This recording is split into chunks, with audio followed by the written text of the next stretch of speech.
छतरपुर में आज मैं हूँ। छतरपुर में किसके पास हूँ आपको बाहर दिख ही गया होगा। थोड़ी देर में हमारे साथ वो जुड़ने भी वाले हैं। आओ पहले उससे पहले आपको घर दिखा है।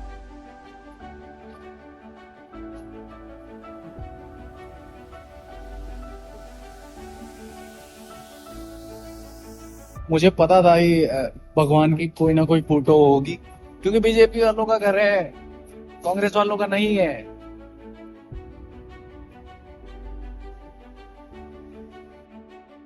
अब लोग ऑफेंड ना हो जाएं कि अरे बीजेपी वाली पहली वीडियो, बीजेपी देशद्रोही, अंधभक्त मत बोल देना कमेंट सेक्शन में। मेरा नाम है अंकित यार चौधरी। आप देख रहे हैं अडे विद पीपल। आज के हमारे गेस्ट थोड़ी देर में मिलने वाले हैं। नाम आपने सुना होगा, मैं अभी बता भी दूंगा, पर पहले मैं आपको बताता हूँ उनका 49 साल का करियर। 1974 से लेकर 2024 तक हर एक चीज पे बात करेंगे, आज ही बात करेंगे। और ब्रह्म सिंह तंवर जी खुद बताएंगे अपने 49 साल के बाद कोई नेता कैसे 49 साल में आज भी सिर्फ विधानसभा, पार्टी क्यों नहीं विश्वास दिखाती लोकसभा के लिए। मजा आएगा मिलके, क्योंकि मैंने आज तक नहीं देखा 49 साल और सिर्फ विधानसभा।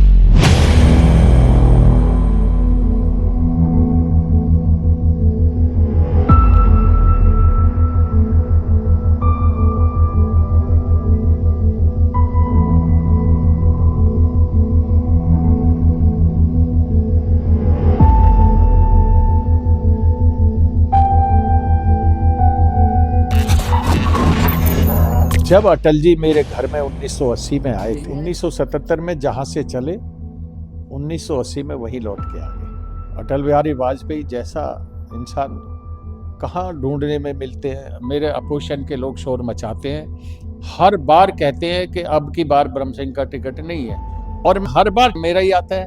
अब आज बिजली में जितना बड़ा करप्शन आज है, मेरे ख्याल में जब से देश आजाद हुआ आज तक करप्शन, अगर हम ही खुद डरेंगे तो उनका डर कैसे निकालेंगे।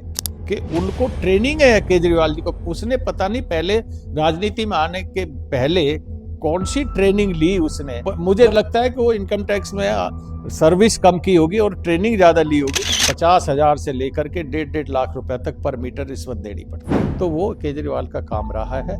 इसको सुधारने के लिए मुझे 5 वर्ष चाहिए। माननीय नरेंद्र मोदी जी, हम जेल गए DIR एक्ट में, और वो तो क्राइम करके जेल के अंदर गए। देखो, सिंगापुर यूनिवर्सिटी, क्योंकि स्टेट का मुख्यमंत्री नहीं चाहता, सुप्रीम कोर्ट में जाकर के आज उस कंट्री के राष्ट्रपति यहाँ इनवाइट करने आते हैं हमारे देश के प्रधानमंत्री। सर, जैसे आपने काफी टाइम दे दिया पार्टी में, मेरे हिसाब से आपने आज तक, जो भी मैंने पता किया, आपने आज तक पार्टी नहीं बदली।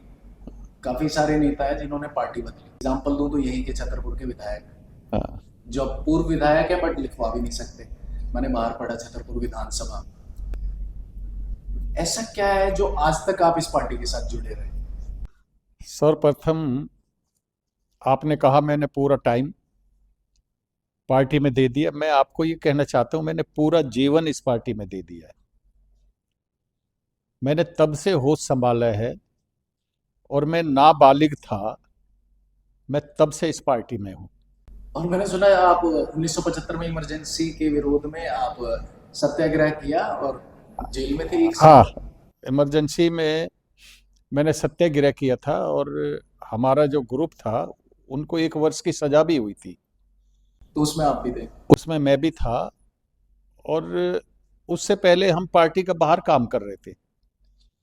आपको एक थोड़ी देर के अंदर एक छोटा सा एक किस्सा सुनाता हूं कि हमें इस सरकार जो जिस तरह इंदिरा गांधी चला रही थी, इमरजेंसी लगा करके डिक्टेटरशिप बन के,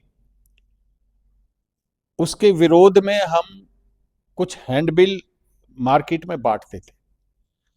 अब वो हैंडबिल कहाँ छपते हैं किसी को नहीं मालूम, जो हम तक देने आते थे उनको नहीं मालूम, जो उनको दे के भेजते थे उनको नहीं मालूम।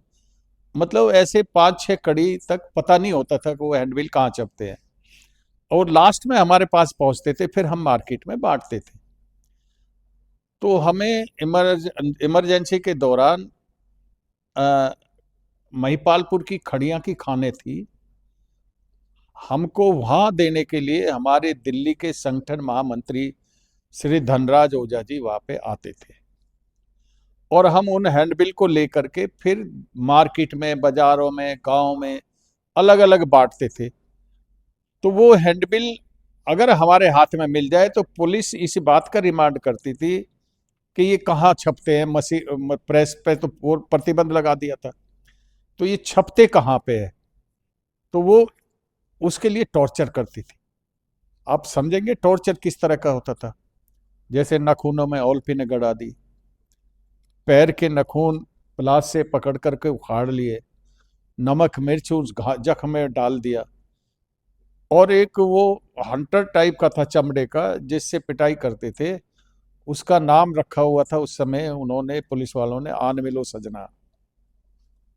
उससे पिटाई होती थी तो शरीर के अंदर जब जख्म हो जाते थे, उखड़ जाते थे, तो उनमें नमक मिर्च की मालिश किया करते थे, और ये पूछते थे कि बताइए प्रेस कहाँ है, पता ही नहीं है तो बताएंगे कहाँ से।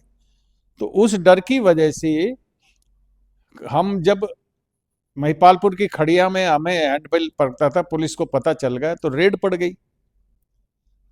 और मैं अपनी लाइफ में अगर एक दिन मैंने दौड़ लगाई है, ना उससे पहले कभी इतनी दौड़ लगाई, ना मैंने बाद में लगाई। पीछे 3 पुलिस वाले मेरे, और मैं भागे जा रहा हूं, और 1.5-2 किलोमीटर तक हम दौड़ लगाते रहे, और मैं डर की वजह से बहुत तेज भागा। पुलिस को तो डर क्या था, वो तो हम मुझे पकड़ना था उन्होंने, लेकिन जब मैं उनके हाथ नहीं आया तो वो उल्टे हो गए। और वो एक खंडर है, आप जब मसूदपुर से आगे जाएंगे लेफ्ट हैंड में कोई पुराना मुस्लिम टाइम के का ही कोई खंडर पड़ा हुआ था, उसके अंदर कोई कब्र भी थी। तो मैं उसमें घुस गया और मैंने वहां से देखा कि पुलिस अब वापस जा रही है। तो मेरे दिमाग में आया कि 1 घंटे के बाद मैं यहाँ से निकलूं, तब तक अंधेरा हो जाएगा। शाम का समय था, तब तक अंधेरा हो जाएगा। और मैं उस कब्र के साथ चुपके से लेट गया,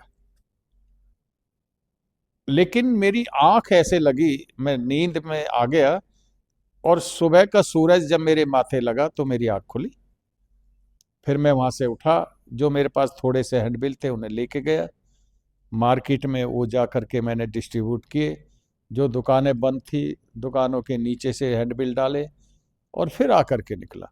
तो इतनी मेहनत उस समय तब तक मैं नाबालिग था, और मैं इमरजेंसी में काम करता रहा, क्योंकि पहले बालिग होता था 21 वर्ष की आयु में, तो मैं तब तक भी नाबालिग था। फिर मैं जेल से आया, और जब इमरजेंसी खत्म हुई, जब इलेक्शन हुए, तो जब वोट बनी, मेरी पहली वोट तब बनी। इसमें मेरे को ये भी पता चला इमरजेंसी खत्म होने के बाद 1977 में आपने पहला चुनाव लड़ा। मैं बताने जा रहा हूँ। जब मैं जेल से बाहर आया तो मेरी पहली वोट बनी, और मैं पहली बार बालिग हुआ।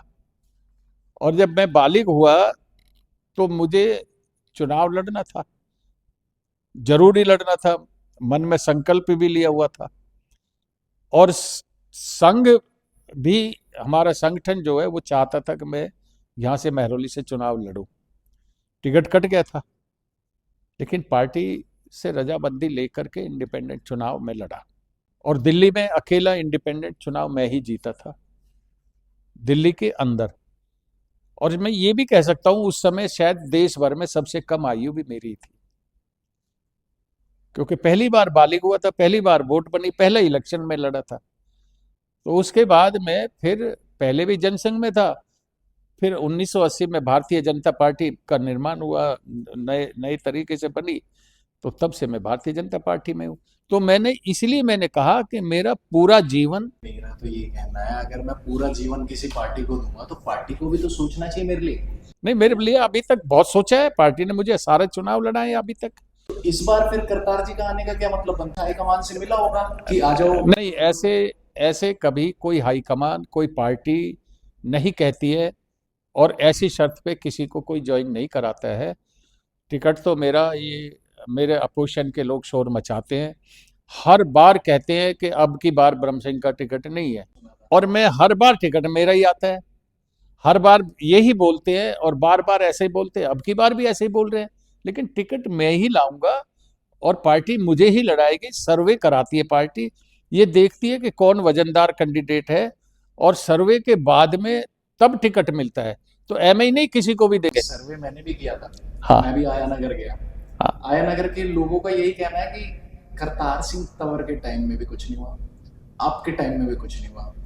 आपने वहां गए, बट आप 9 महीने का जो कार्यकाल रहा 2013, आपको थोड़ा और समय मिलता तो शायद आप कर। नहीं, हमें समय मिला ही क्या, हमें तो हमने वो 9 महीने 10 महीने जो बिताए वो बिना सरकार के थे।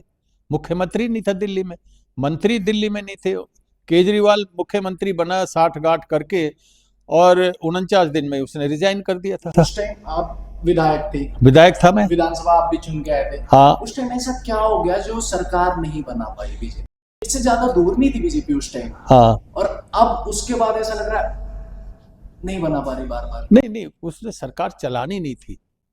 सरकार वो आज भी नहीं चला रहा है। उसने, उसको प्रैक्टिस है एक झूठ को सत्य साबित करने के लिए, लोगों के बीच में बार बार वो बात रखता है। सरकार आज भी नहीं चला रहा है। मैं दावे के साथ कहता हूं कि 10 साल के अंदर केजरीवाल ने, कि केजरीवाल की सरकार ने, केजरीवाल के जो विधायक रहे हैं 10 वर्ष, उन्होंने कोई काम किया तो कोई बताए। 10 वर्ष में एक काम अगर कोई भी किया। अब देखिए मेरे क्षेत्र में 10 वर्ष के अंदर जो नरक बन गया पूरी विधानसभा का।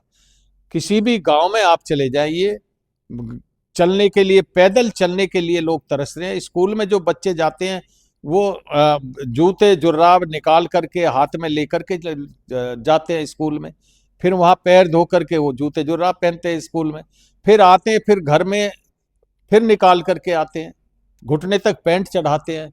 तो ये आयनगर का हाल है, और सभी गांवों का बहुत बुरा हाल है। काम नहीं हुआ है। उन्हीं 10 महीने के अंदर, उन्हीं 10 महीने के अंदर जब सरकार नहीं थी, मैंने गवर्नमेंट से 16 स्कूल मांगे थे अपनी विधानसभा के लिए, उन्हीं 10 महीनों के अंदर। और 16 में से मुझे 12 स्कूल मिल गए, और 12 स्कूल की जमीन हमने अलॉट करा ली भाग दौड़ करके, कि ताकि स्कूल बनाएंगे कहाँ, उसके लिए जमीन चाहिए। 12 स्कूल की जमीन भी अलॉट थी, फिर इतनी देर में चुनाव आ गया मिड टर्म पोल। 12 स्कूल की नींव आज तक नहीं रखी गई है 10 वर्ष में। मैं तो 10 महीने में 12 स्कूल सैंक्शन करा दिए, 12 स्कूलों की जमीन भी अलॉट करा दी, और 10 वर्ष में इनसे 10 वर्ष में स्कूल की नींव नहीं रखी गई। अभी मेरे कहां 10 महीने, कहां उनके 10 वर्ष केजरीवाल सरकार के। तो इन्होंने वो स्कूल भी पेंडिंग पड़े हैं, आज तक नींव नहीं रखी गई है। स्कूलों की कमी है, बच्चों को एडमिशन मिलते नहीं है। जब सरकारी स्कूल में ही एडमिशन नहीं मिलते तो बच्चे पढ़ेंगे कहाँ?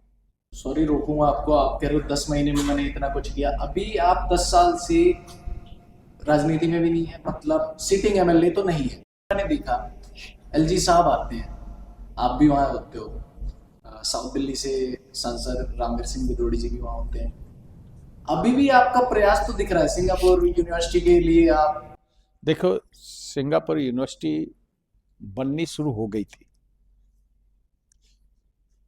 काम स्टार्ट हो गया था, करोड़ों रुपया खर्च हो चुका था, जितनी जमीन में बनना था उसकी बाउंड्री हो गई थी, गवर्नमेंट से पैसा सैंक्शन हो गया था, और बनते बनते बीच में रोक दिया। तो 10 वर्ष में उसको स्टार्ट ही नहीं करा पाए। मतलब काम को प्रयास नहीं किया किसी ने। हम चिल्लाते रहे, हम चिल्लाते रहे। देखिए, इससे भी यूनिवर्सिटी तो बननी थी, नहीं बनी, और जिसको हमारा पूरा क्षेत्र चाहता है, मेरे खासकर जौनापुर गांव, मांडी गांव, सुल्तानपुर, वैसे तो पूरी विधानसभा चाहती है भाई अपने जिस क्षेत्र के अंदर यूनिवर्सिटी बने तो वो क्षेत्र के लोगों को खुशी तो होगी, उनके बच्चों को फायदा भी होगा। लेकिन चिल्लाते रहे, पीछे पड़े रहे केजरीवाल की सरकार के पीछे। उन दिनों में जो भी विधायक थे उनके पीछे पड़े रहे, लेकिन किसी के कान पे जूं नहीं रहेंगी। उन्होंने इस बात पे ध्यान ही नहीं दिया कि यहाँ पे ये क्षेत्र की अगर ये डिमांड है कि यहाँ पे यूनिवर्सिटी बने तो उसको बनवा लेनी चाहिए, जबकि सैंक्शन है, पैसा सब है, सारा मैप वैप तैयार है, बिल्डिंग का सब नक्शा तैयार है, फिर बनने में क्या देर रह रही। तो और सबसे बड़ी बात ये है, बहाना ये लगाया कि ये रिज की जमीन है, जबकि वो रिज की जमीन ही नहीं है। वो जमीन गांव सभा की है।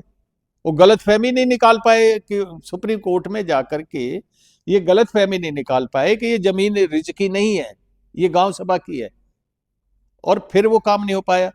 तो हम तो तब से राज तक है। देखिए, मैं ये कहता हूं कि हमने राजनीति ज्वाइन की, हम चुनाव हारे या जीते,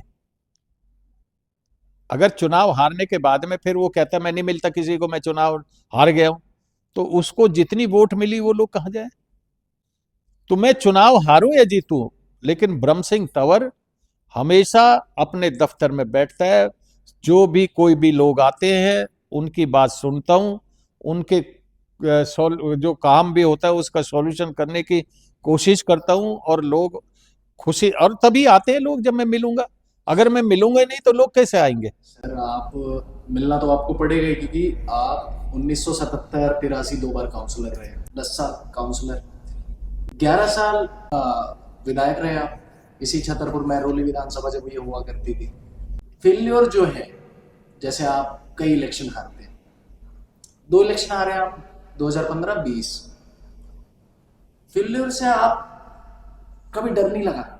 नहीं, डर किस बात का लगेगा।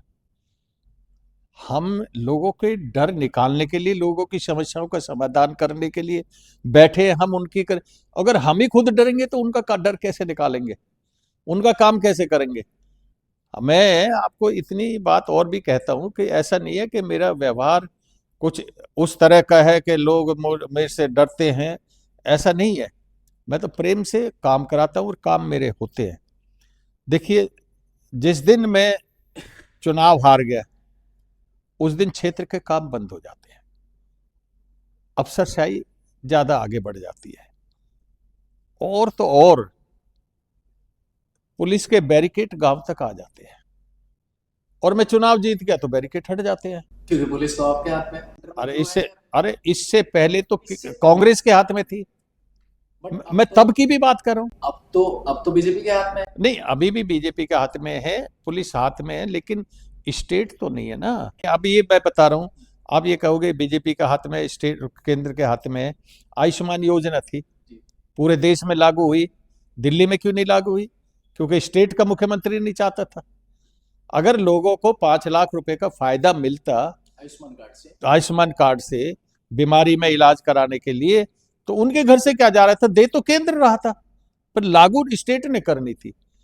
तो बहुत काम ऐसे हैं टोटल तो आप ये कहना चाह रहे हैं केजरीवाल जी ने रोका ये काम? हाँ बिल्कुल। वो तो आप लोगों पे इल्जाम लगाते हैं, एलजी साहब रुकवा देते हैं हमारे साथ। मैं वही तो कह रहा हूँ कि उनको ट्रेनिंग है केजरीवाल जी को। उसने पता नहीं पहले राजनीति में आने के पहले कौन सी ट्रेनिंग ली उसने। मतलब इनकम टैक्स ऑफिसर होते हुए उन्होंने ट्रेनिंग ले ली। मुझे लगता है कि वो इनकम टैक्स में सर्विस कम की होगी और ट्रेनिंग ज्यादा ली होगी, क्योंकि वो इस तरह लोगों के दिमाग को घुमा देते हैं। अब आज बिजली में जितना बड़ा करप्शन आज है, मेरे ख्याल में जब से देश आजाद हुआ आज तक इतना करप्शन बिजली विभाग में नहीं हुआ होगा।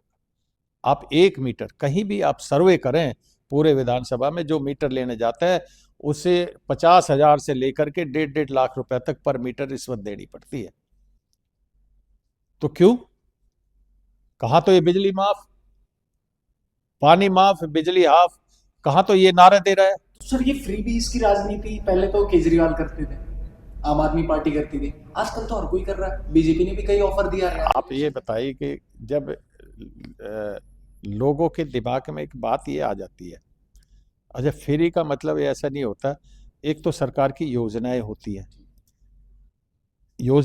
है, और एक खामखा वोट लेने के लिए मैं ये कर दूंगा तुम्हारे लिए, तुम मुझे वोट दो ना, दो तो सही, और फिर वो वादा भी पूरा ना करे, बस जैसे अभी हुआ।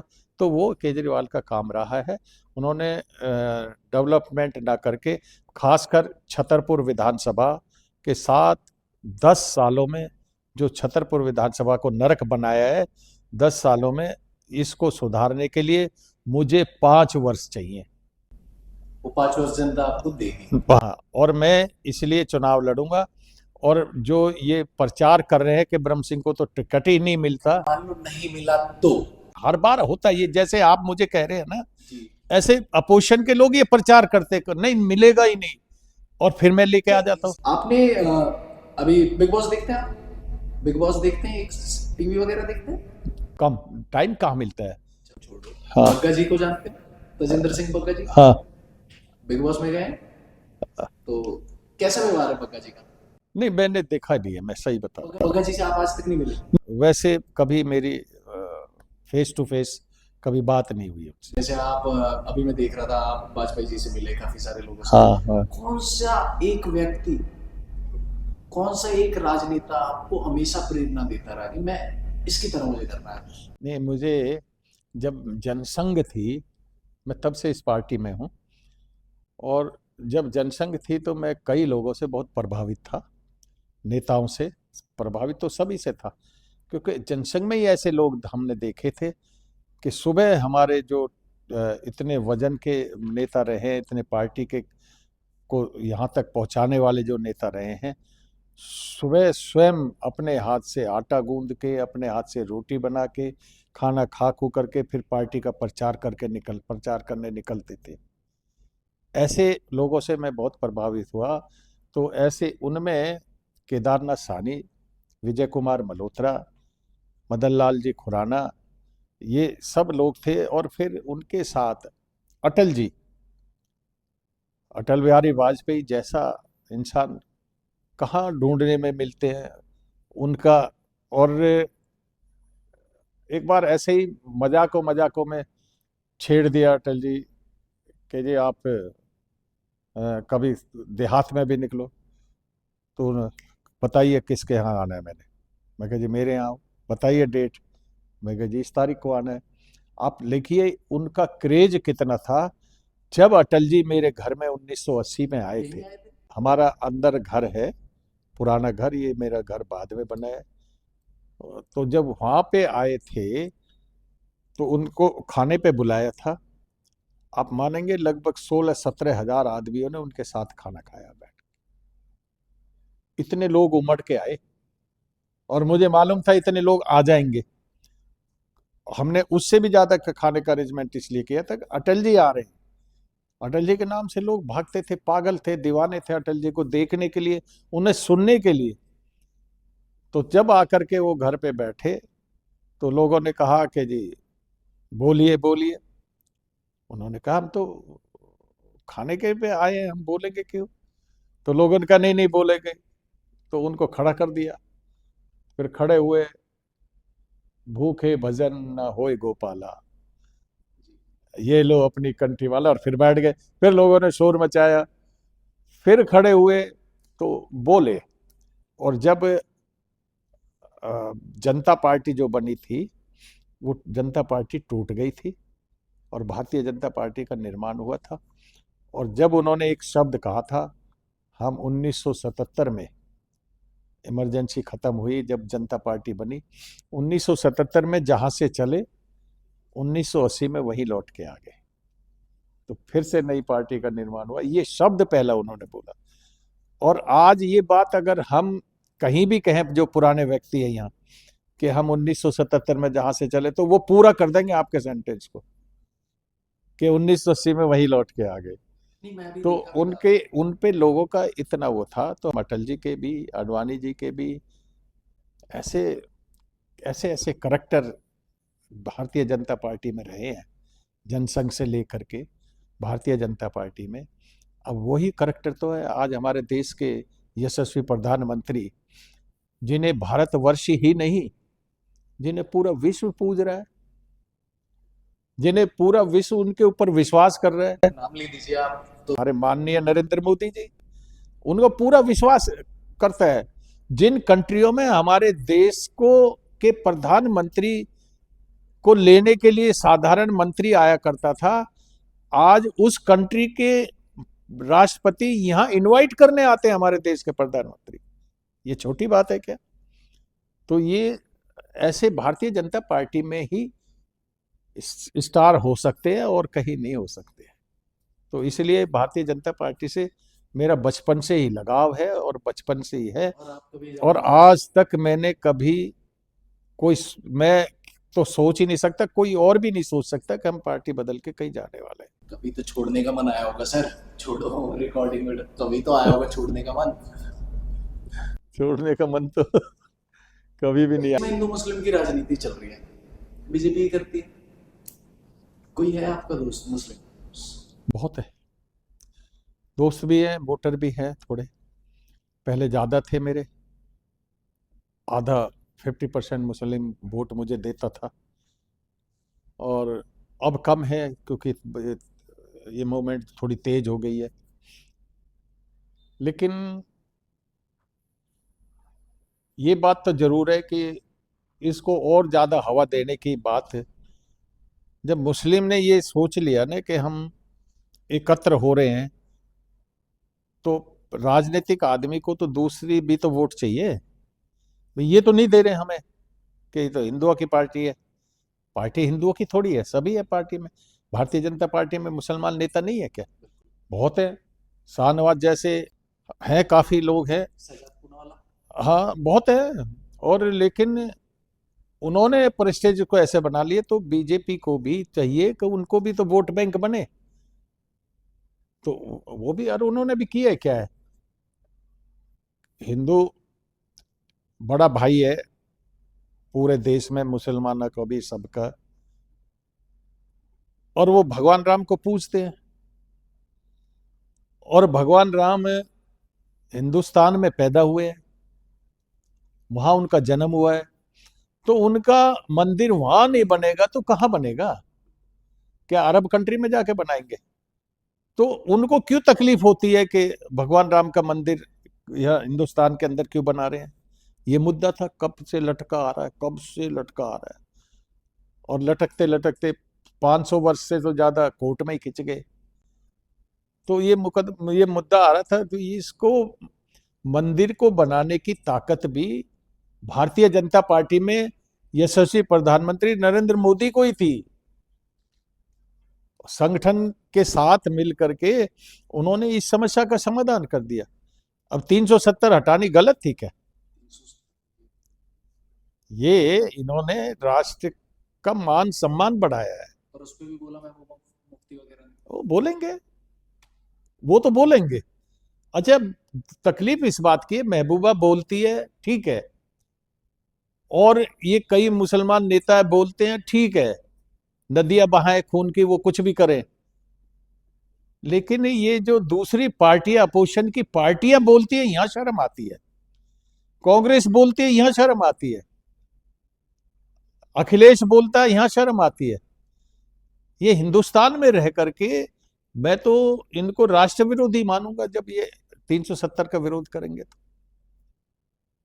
अगर मोदी जी देश को इकट्ठा कर रहे हैं तो कौन सी बुरी बात है?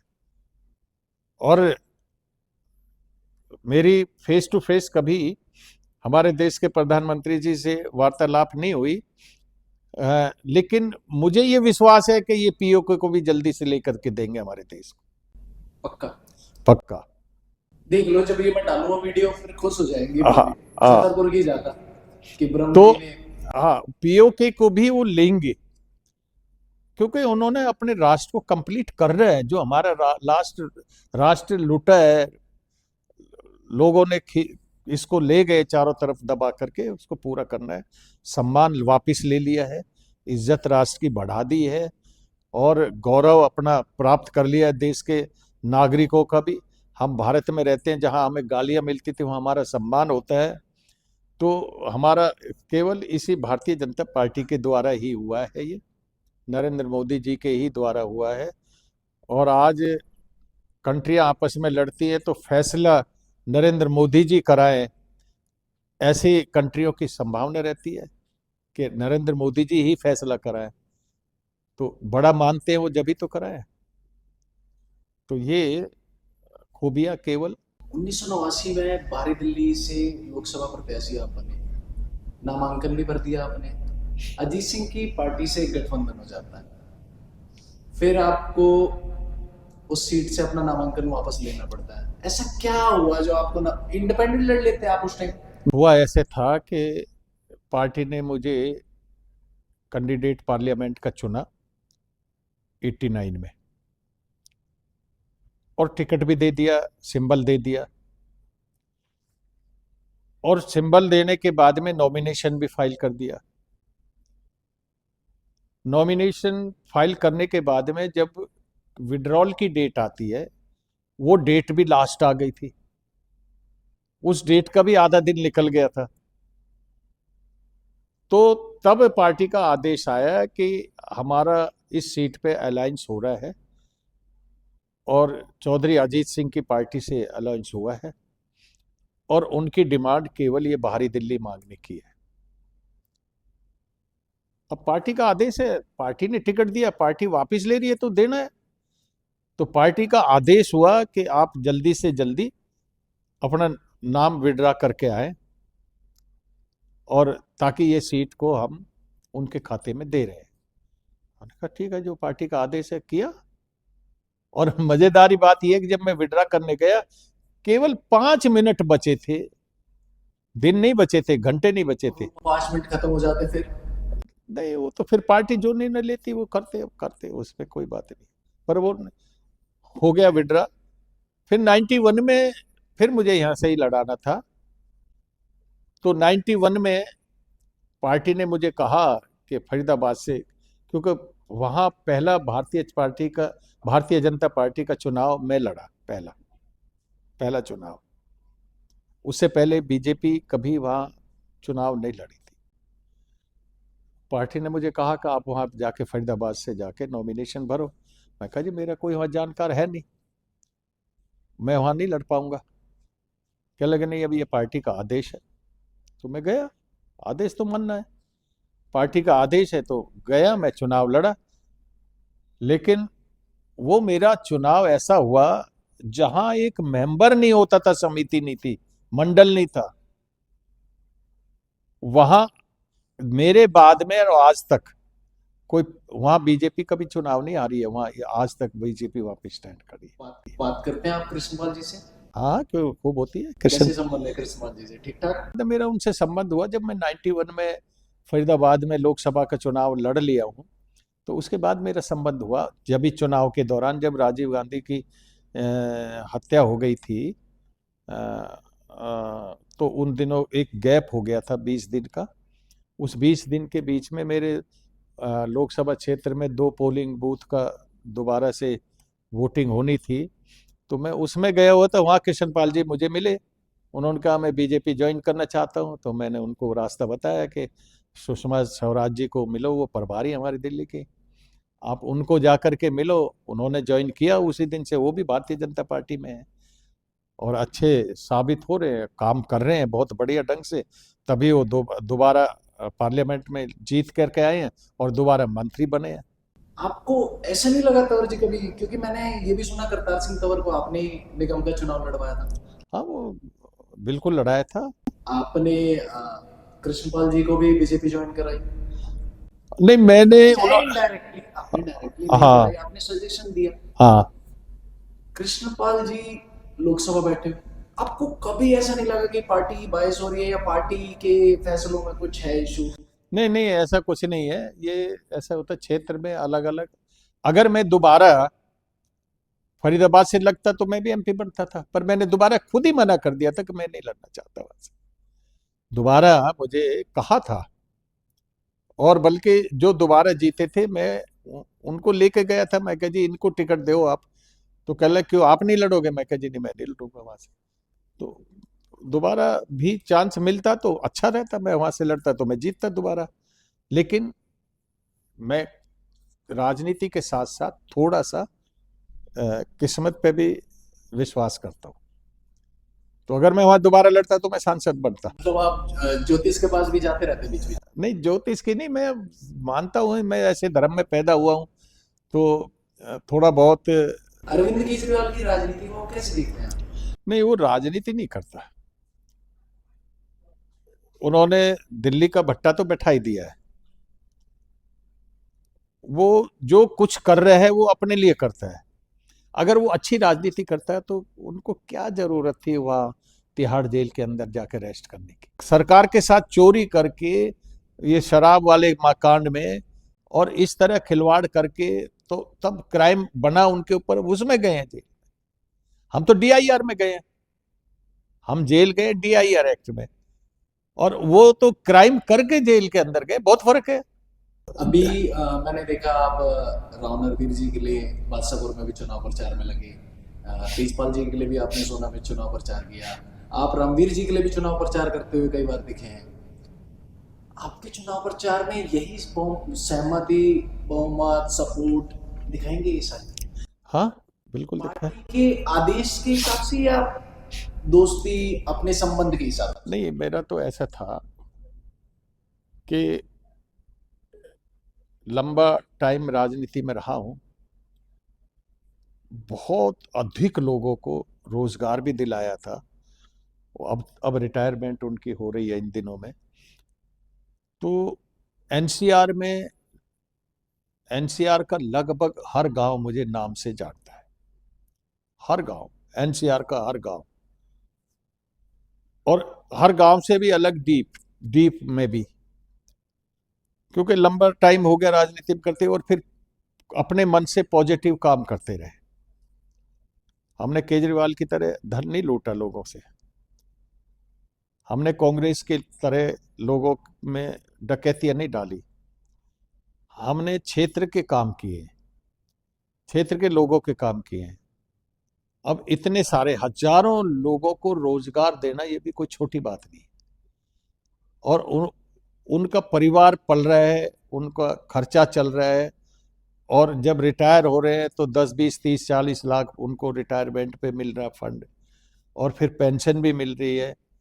तो इस कारण भी बहुत दूर दूर तक लोगों की पहचान है। और ये मजेदारी बात है कि कई जगह चुनाव में कहते भी है कि उनको भी बुला लो यार, क्षेत्र के लोग कहते हैं ये गांव साथ लग जाएगा।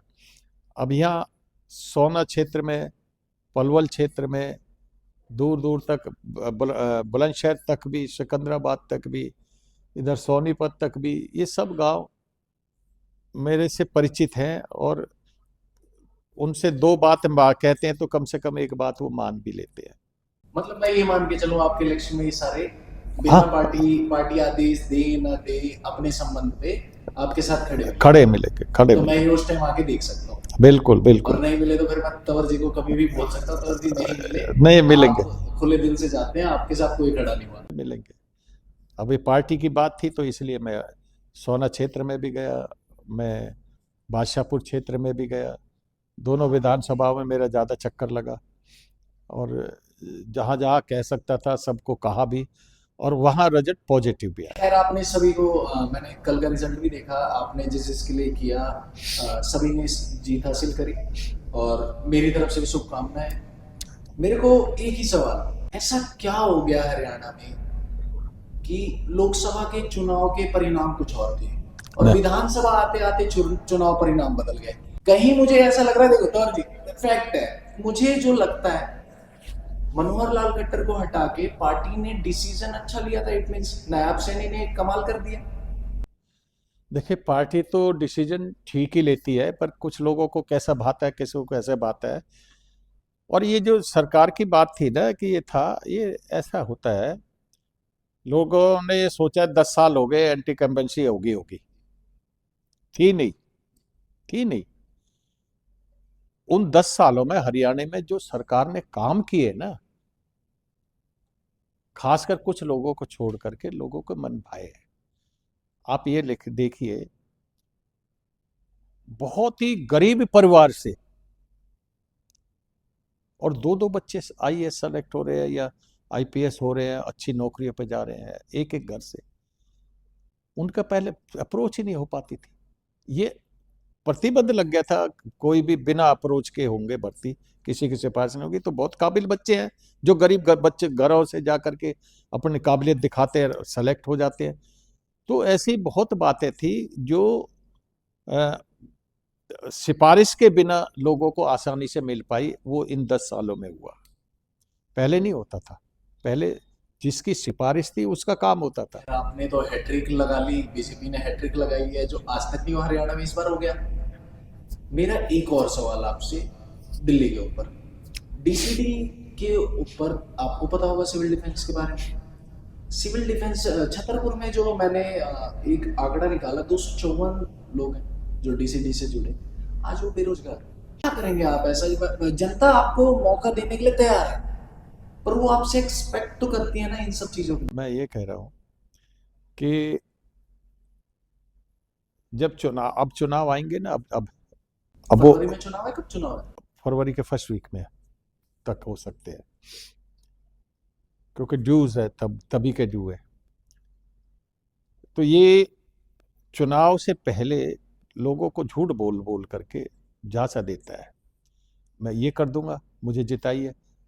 पहले इसने लगाना शुरू कर दिया था, पानी माफ, बिजली हाफ, पानी माफ, बस स्टैंडों पे सब जगह। ये एडवर्टाइजमेंट पे इतना पैसा खर्च किया, इतना पैसा अगर ये केवल एजुकेशन पे ही दिल्ली में लगा देता, केवल ये बताने के लिए कि मैं केजरीवाल हूँ, बस स्टैंड है भर दी, वो जितने रोड हैं उनके ऊपर जितने भी एडवर्टाइजमेंट के वो लगे हुए हैं सब उनको भर दिया, और हर जगह टीवी में, रेडियो में, सब जगह मैं केजरीवाल बोल रहा हूँ। तो हाई कोर्ट ने उस पर प्रतिबंध लगाया, तो मफलर लपेट करके पीठ फेर करके कहता मैं वही बोल रहा हूँ, लोग हंस पड़ते थे कि तो वही केजरीवाल है। तो इस तरह का अब जब मदन लाल खुराना दिल्ली के चीफ मिनिस्टर थे, तब मुश्किल से 10 करोड़ भी एडवर्टाइजमेंट पे नहीं खर्च होता था, और उसमें भी क्वेश्चन उठा था हाउस में कि भाई 10 करोड़ केवल एडवर्टाइजमेंट में, जो ये एडवर्टाइजमेंट होती है केवल जैसे नौकरी निकल रही है, अखबार में छोटे से में कॉलम निकाल दिया कि भाई इतनी नौकरी निकल रही है, उनकी ये योग्यता चाहिए, यही होता है ना। लेकिन लेकिन अब 600 करोड़ रुपया एडवर्टाइजमेंट में खर्च हो रहा है, तो किसका है? पब्लिक का ही तो है ना। तो पब्लिक का खर्च होता है, तो ये पैसा अगर ये भी बचता तो भी एजुकेशन सुधर जाती। दिल्ली का सिर्फ ये झूठा प्रचार कर रहे हैं, एक स्कूल की बिल्डिंग को थोड़ा रेनोवेशन करके और उसको दिखा रहे हैं, ला ला के बुला बुला के, देखो हम ऐसा स्कूल बना रहे हैं। लेकिन यहाँ फतेहपुर के स्कूल में जाओ, एक बार मैं गलती से पहुंच गया था, एक ही स्कूल में 40 टीचर का, एक क्लास में 95 बच्चे, एक क्लास के 3-3 सेक्शन। अब बताइए, एक 3 सेक्शन को एक टीचर घेर रहा है, क्या पढ़ाई होगी? जो लोकल यहाँ के गांव के रहने वाले हैं, उन्होंने सब सरकारी स्कूलों से बच्चे निकाल लिए हैं, बाहर पढ़ते हैं। तो जो बेचारे बाहर से लेबर है, उनके बच्चे यहाँ पे पढ़ रहे हैं, अच्छी शिक्षा मिले ना मिले किसी कोई परवाह नहीं। आपने 3 टर्म आप विधायक रहे, चाहे महरौली से 2 बार, एक बार छतरपुर से, 3 बार विधायक रहते रहते आपने ऐसे कौन कौन से काम किए हैं, वो बता दीजिए। जब मैं स्टार्टिंग में आया था तो क्षेत्र में कोई काम नहीं था, 8-8, 9-9 फुट चौड़ी सड़कें थी, वो भी टूटी फूटी, खड्डे। कई स्कूल नहीं थे, जैसे अभी ये मेरे घर गांव में स्कूल है, सीनियर सेकेंडरी स्कूल, ऐसे कई स्कूल नहीं थे। उन सबको जहाँ जहाँ कमी रह गई थी पूरी, वो सारी पूरी कराई। उस समय बजट भी कम ही मिलता था, स्टार्टिंग में बहुत कम बजट मिलता था। अब तो बजट की कोई कमी नहीं है, कोई मेंबर काम करने वाला चाहिए और सरकार बजट देती है काम करने के लिए। एक बार कॉमनवेल्थ गेम हुए थे, इतना बजट मिला था कि जो मेंबर कई ट्रक भर के ले जाए क्षेत्र में फंड लगा सकता है, तब भी लोग नहीं लगा पाए, बहुत से एमएलए। तो उसका भी क्या फायदा? उस पीरियड में भी हमारे क्षेत्र को कुछ नहीं मिला था। जब तब ये था कॉमनवेल्थ गेम है, जो जितना मर्जी खर्च करे, तब भी हमारे क्षेत्र को कुछ नहीं मिला था, जो मिलना चाहिए था नहीं मिला था, और आज भी नहीं मिल रहा है। उन्हीं दिनों जब कॉमनवेल्थ गेम था, उन दिनों हमारे यहाँ पे एक ये मिनी इंडिया हेरिटेज विलेज नाम करके एक प्रोजेक्ट बनना था, 200 करोड़ रुपया सैंक्शन किए थे। स्वयं कांग्रेस की ही यहाँ की मुख्यमंत्री थी शीला दीक्षित, वो उसने अध्यक्षता की थी जब उद्घाटन हुआ था। दिल्ली के लेफ्टिनेंट गवर्नर आए थे, उन्होंने रिबन काटा था, पत्थर लगा हुआ था, 200-250 एकड़ जमीन में बनना था, 200 करोड़ रुपया खर्च होने थे।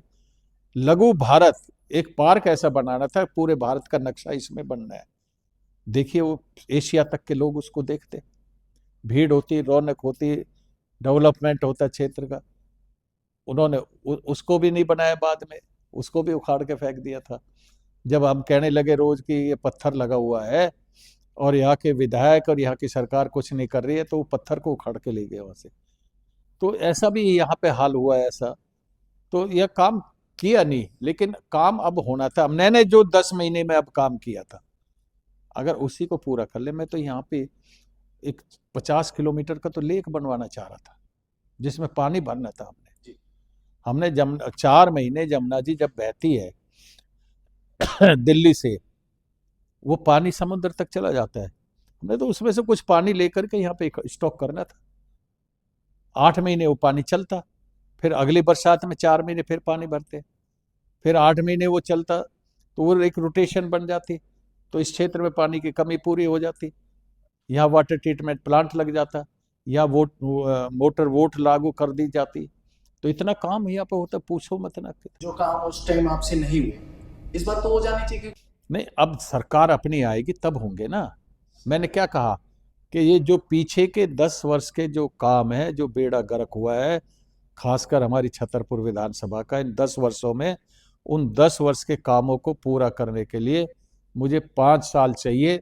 इस क्षेत्र की जनता मुझे 5 साल देगी, तो उस सारी कमी को मैं क्षेत्र के दिमाग से निकाल करके, और एक डेवलपमेंट की तरफ से उनका तरफ ध्यान रहे, आगे के लिए उनका भविष्य अच्छा रहे, वो मैं पूरा प्रयास करूंगा, कोशिश चलो एक जल्दी जल्दी मेरे को बस कुछ चीजें बता दो।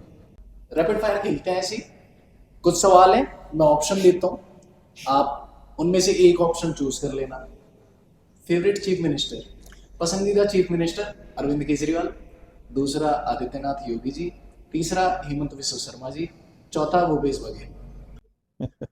इनमें तो आदित्यनाथ योगी जी है। आपकी पार्टी के हैं। नहीं, पार्टी की बात नहीं है, काम किया। पार्टी के खैर आपके दो हैं इसमें। नहीं, 2 है, लेकिन अच्छा, योगी को कौन नहीं जानता?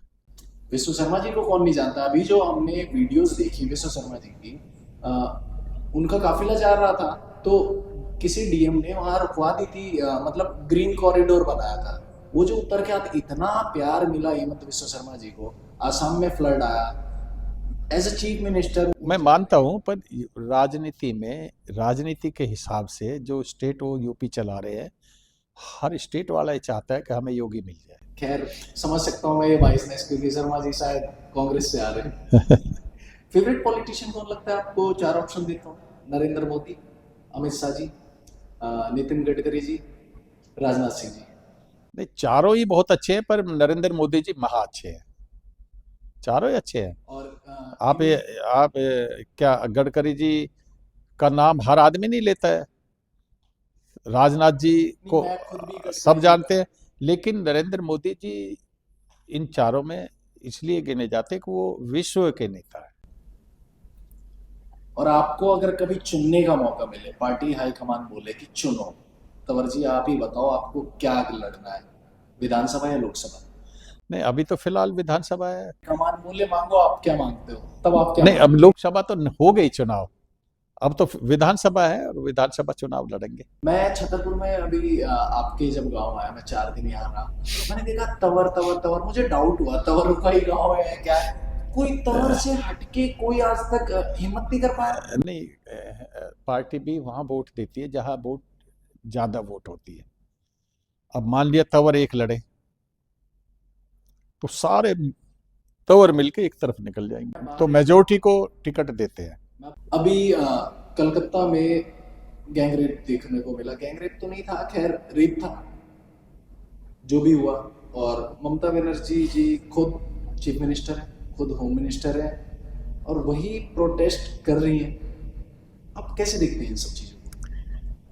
देखिए, ये जो रेप होता है या गैंग रेप होता है, मैं इसके बहुत ही विरोध में हूँ। जिसके साथ होता है उसका तो जीवन खत्म, वो जी भी पाएंगे, वो कदम कदम पे पल पल मरेगी सारी जिंदगी। तो मैं तो इसके इतना सख्त विरोध में हूँ, और जो ऐसा काम करने वाले, रेप करने वाले, उनको अब तक जितनी सजाएं मिली हैं उससे भी कहीं बढ़ के सजाएं मिलनी चाहिए। एक रूह कांप जाए सुनने वाले की भी, मैं तो वहां तक भी चाहता हूँ ऐसी सजा उनको मिले। किसी को, उसने भी जन्म लिया, उसको भी जीने का अधिकार है, उसे भी अपना जीवन लाइफ जीनी है, अच्छे से जीनी है। उसने भी बहुत सपने देखने हैं, देखे भी होंगे, और सारे सब कुछ को, पूरी लाइफ को ही खत्म कर दिया एकदम। तो मैं इसके बहुत विरोध में हूँ। ममता बनर्जी के ऊपर आपका क्या कहना, वो किससे जस्टिस मांग रही है जबकि खुद वो मुझे ममता बनर्जी की आज तक कोई बात समझना वो कभी मेरे दिमाग में बैठ पाई है ना फिर भी कभी मोदी जी दीदी दीदी बोलते रहते हैं, दीदी आम बेची है, दीदी देखो, ये बेची है। मोदी जी का स्वभाव है, वो सबके साथ इज्जत से बोलते हैं और उनका बहुत अच्छा है। आप देख तो कितने ही भौंकते हैं लोग, कितने ही उनके विरोध में बोलते हैं, कितने ही लोग कटाश कर जाते हैं। और राहुल गांधी तो पता नहीं कब क्या कह दे, वो भी है, लेकिन वो फिर भी अपने मुंह से कभी कोई कटाश नहीं करते। ये कितना बोला है, ये देश के प्रधानमंत्री के लिए मोदी काम नहीं करने देता केजरीवाल, पर कभी आज तक उन्होंने केजरीवाल जी कहा होगा, वैसे कभी नहीं। तंवर जी तो गए अपना काम करने, मैं भी जा रहा हूँ अपना काम करने, आप लोगों के लिए अच्छे अच्छे कंटेंट लाने।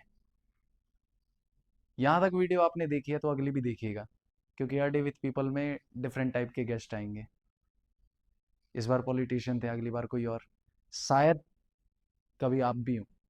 अगर आपको पसंद आता है और आप बताना चाहते हैं अपने बारे में, तो डिस्क्रिप्शन में एक मेल आईडी होगी, अपनी स्टोरी शेयर कीजिएगा, मैं मिलूंगा आपसे। Are day with people, successful unsuccessful doesn't matter to me, because I love each and every one. Bye, take care, धन्यवाद, मिलेंगे अगली वीडियो में।